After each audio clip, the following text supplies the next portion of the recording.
حدیث نمبر 4۔ حضرت مالک بن حسان بیان کرتے ہیں کہ میری طرف حضرت عمر رضی اللہ تعالیٰ عنہ نے کسی کو بھیجا، دن چڑھنے کے بعد مجھے اجازت دی اور میں آپ کے پاس آیا۔ آپ اپنے بستر پہ تھے، بھوری جھال سے بنے ہوئے تکیے پہ سہارا لیے ہوئے۔ مجھے فرمایا، اے مالک، آپ کی قوم کے لوگ آہستہ آہستہ آ رہے ہیں، میں نے ان کے لیے مال کا حکم دیا تو ان کو پکڑو اور ان میں درمیان تقسیم کر لو۔ میں نے عرض کی، اے امیر المومنین، میرے بس کی بات نہیں، بس آپ میرے علاوہ کسی اور کو حکم دے۔ آپ نے فرمایا، پکڑو اور اس کو تقسیم کرو۔ پھر میں آپ کے پاس عرض کی، اے امیر المومنین، میں عثمان بن عفان، عبد الرحمن بن عون، زبیر و سعد کو آنے کی اجازت ہے؟ آپ نے فرمایا، جی ہاں، ان کو اجازت ہے۔ وہ داخل ہوئے۔ پھر اے عمر المومنین، کہ علی و عباس کو آنے کی اجازت ہے؟ آپ نے فرمایا، جی ہاں، دونوں داخل ہوئے۔ حضرت عباس فرماتے ہیں، امیر المومنین، میرے اس کے درمیان فیصلہ فرمائے۔ حضرت سفیان فرماتے ہیں، حضرت عباس نے سخت گفتگو کی۔ قوم نے عرض کی، اے امیر المومنین، ان دونوں کے درمیان فیصلہ کرتے ہیں، ان میں سے ہر ایک کو اپنے ساتھی سے راحت پہنچا۔ حضرت عمر نے ان کو فرمایا، میں تمہیں قسم دیتا ہوں جس کے حکم سے یہ زمین و آسمان قائم ہے، کیا تم جانتے ہو کہ حضور صلی اللہ علیہ وسلم نے فرمایا، ہم وارث نہیں بناتے، جو ہم میں رہ جاتا وہ صدقہ ہوتا ہے۔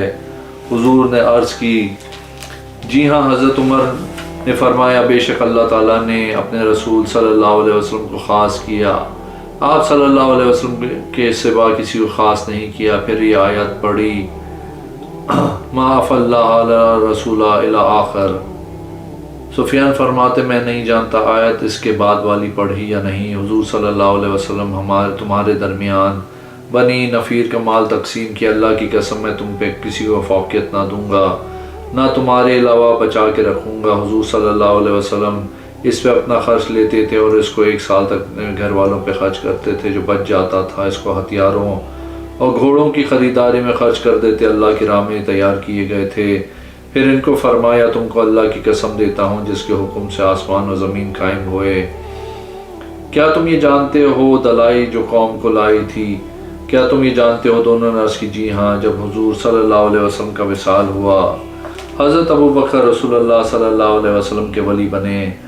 آپ اے عباس تشریف لائے تھے، آپ اپنے بھائی کے بیٹے کی وراثت طلب کی تھی اور علی اپنی بیوی کے باپ کی وراثت لینے آئے تھے۔